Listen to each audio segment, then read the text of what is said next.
Привет подписчикам и гостям канала Travel.ru. Меня зовут Алик. И продолжая обзор достопримечательностей Адыгеи, предлагаю вам посетить вместе со мной одну из прекрасных природных достопримечательностей республики – Большую Азижскую пещеру. Я уже побывал на водопадах Руфагба, Хаджок-Сайтеснини и на плато Лаганаки. И делал видеоролики об этих местах. Ссылки вы сможете найти к описанию данного видео. Помимо пещеры, я уже на десерт покажу вам Свято-Михайловский мужской монастырь и Даховский мост. Подписывайтесь на мой канал и приятного вам просмотра.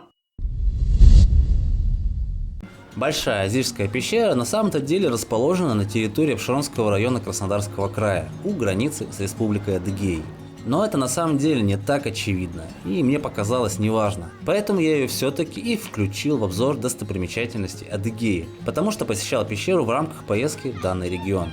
Вот такой есть нюанс. Ведь республика, глядя на карту, представляет собой такое своеобразное пятно на спине Краснодарского края. Поэтому иногда может возникать путаница по границам данных субъектов наших необъятных.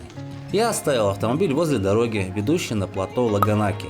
Ну, как и многие. Здесь стояло много машин, хотя позже я увидел автомобили на территории возле самой пещеры, поэтому сделал вывод о том, что за плату можно заехать и туда, там расположена парковка. Как вы можете видеть, рядом с дорогой вдоль всего маршрута в сторону входа в пещеру, а это 500 метров, расставлены торговые лотки, где продают различную одежду, головные уборы и прочие сувениры. А чуть дальше можно приобрести продукты, такие как мед, варенье, сыры. Все эти продукты позиционируются как произведенные местными производителями. Многим, возможно, известны адыгейские сыры. Во многих сетевых магазинах они продаются. Я лично попробовал несколько сортов сыра, продающихся здесь. В принципе, мне понравилось. Рядом с входом в пещеру также работает несколько кафе и закусочных. Обратите внимание, что они в качестве оплаты принимают только наличные. Не все готовы принять даже онлайн-перевод, да и с интернетом тут не важно. Вход в пещеру оплачивается в кассе, стоимость составляет 300 рублей. Посещать пещеру можно и детям, она оборудована надежными ступенями, пешеходными дорожками, лестницами и ограждениями. Посещение пещеры возможно только в составе организованной группы с экскурсоводом. Я приехал сюда в выходной день, поэтому народу, как видите, на входе было очень много. Сама экскурсия проходит каждые полчаса. Несмотря на то, что вы пойдете строго в составе группы, ваше время пребывания в пещере не будет ограничено. Прослушав экскурсовода, вы можете гулять по ней сколько пожелаете. Но я лично просто вернулся к входу. Экскурсионной программы мне вполне хватило. Имейте в виду, что в пещере довольно холодно, даже летом. Температура воздуха здесь круглый год постоянно, около плюс 5 градусов. Экскурсия занимает около получаса, поэтому оденьтесь потеплее, а не то удовольствие от посещения пещеры быстро улетучится. Так как вы не можете слышать, о чем говорит сейчас экскурсовод, то я вам сам расскажу немного о пещере. Вход в полость представляет вертикальный колодец. Это отверстие, образованное в результате обвала части кровли верхнего зала. О пещере стало известно с 1911 года, и в этом же году она впервые была исследована под руководством Косьмы Шевырева.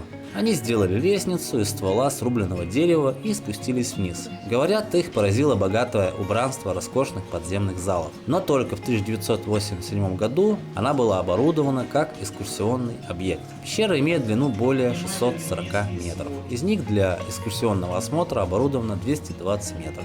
В том же году была проделана попытка пройти дальше по ручью, ниже водопада, но она окончилась безуспешно. Но и 220 метров будет достаточно, чтобы как следует впечатлиться пещерой, ведь по красоте и величию она не уступает самым известным подземельям Кавказа. На территории есть электрическое освещение, но все равно качество видео оставляет желать лучшего.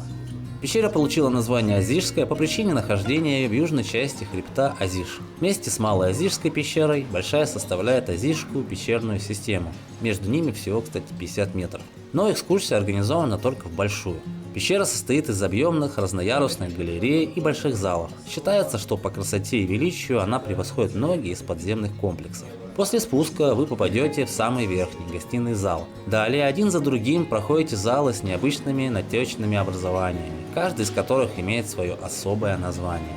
Богатырский, коронные залы, зал фантазия, венчальный зал. Пещера богата натечными образованиями. Это крупные колонны, сталактиты и сталагмиты. Сталактиты часто выстраиваются в цепочки, протянувшиеся точно под пересекающими потолок трещинами. Экскурсовод обратит ваше внимание на самые интересные из них. Это крылья ангела, Баба-Яга, Будда, апостолы, дух пещеры, Дамоклов меч и другие, с такими же символическими названиями. В одном из залов есть даже два параллельных друг другу ряда колонн, которые образуют что-то вроде коридора или прохода. Интересным образованием пещеры являются кальцитовые плиты, сформировавшиеся, видимо, в древней подземной реке с ласковым названием Лазовушка, названная в честь кубанского исследователя-краеведа профессора Лозового. Показавшись на дне пещеры, река через несколько метров исчезает в узких непроходимых недрах. А теперь давайте выбираться на поверхность, и я хочу вам показать еще одно крутое место, расположенное рядом с пещерой. Оно называется Панорама, а точнее сказать обзорная площадка на хребте Азиштау. От входа в Азишскую пещеру следуйте по указателям. Живописная лесная тропинка плавно набирает высоту и через 15 минут выведет вас на край хребта. Считается, что оттуда открывается одна из лучших горных панорам Адыгеи. На многие десятки километров разворачивается грандиозный вид на заснеженные вершины передового и главного Кавказских хребтов. Ниже простираются невысокие лесистые склоны. Край обрыва огорожен металлическими перилами, рядом установлена деревянная скамейка.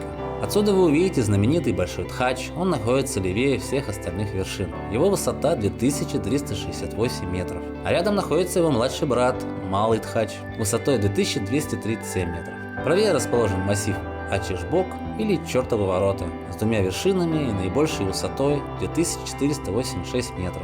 Через Чертовы ворота проходит граница Кавказского заповедника, а также граница Адыгеи и Краснодарского края. Далее видно гору Тыбга, можно различить Джемарук и Уруштен, а справа увидеть самую высокую гору Адыгеи Чугуш высотой 3238 метров над уровнем моря. Я сейчас нахожусь на территории Свято-Михайловского мужского монастыря, расположенного в поселке Победа, в 14 километрах от поселка Каменномостский, о котором я не раз упоминал в предыдущих роликах. Если вкратце, это населенный пункт, по мне, лучшее место проживания для изучения Адыгеи. Территория монастыря большая, гулять здесь интересно и как-то, наверное, спокойно, что ли. Сам монастырь только 12 апреля 2001 года был передан Русской Православной Церкви. В 2002 году был официально возрожден и освящен святой источник, из которого ежедневно набирают воды сотни паломников со всей страны. Построены большая и две малых купальни. В марте 2003 года указом главы Республики Адыгея монастырю были возвращены все постройки. В монастыре сохраняются мощи его основоположника, архимандрита Мартирия и частицы животворящего креста Господня. С этого же времени жизнь в монастыре полностью возродилась. Восстановлена церковно-приходская школа. В 2005 году восстановлен странноприимный дом, где на ночлег останавливаются паломники. В настоящее время, правда, проживание там временно прекращено. Причины руководством монастыря не сообщаются. В монастыре ведется насыщенная жизнь, восстановлены конюшни, а также пасека и винодельня. Работают две хлебопекарни, собирается чай из лечебных трав. В 2010 году на территории монастыря был открыт памятник-бюст великому князю Михаилу Николаевичу. В 2013 году проведены работы по обустройству асфальтированной дороги и стоянок. Выложены пешеходные дорожки. Благоустроены дорожки и к лестнице к источнику, подземным лабиринтам и кельям монастыря, а также к Преображенскому храму на вершине горы. Все вырученные средства с экскурсий, продажи чая, хлеба и вина, а также пожертвования прихожан и туристов идут на возрождение Успенского собора, взорванного в 1947 году. В настоящее время монастырь посещает тысячи туристов и паломников со всей России и бывшего Союза. Рекомендую посетить это место и вам.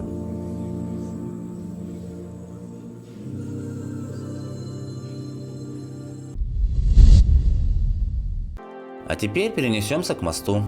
Даховский мост через реку Дах находится в одноименной станице и является его главной достопримечательностью, гармонично вписываясь в окружающий горный ландшафт. Несмотря на свой старинный вид, этот памятник архитектуры является сооружением начала 20 века. Он был построен в 1906 году ссыльными казаками и местными жителями станицы Даховской.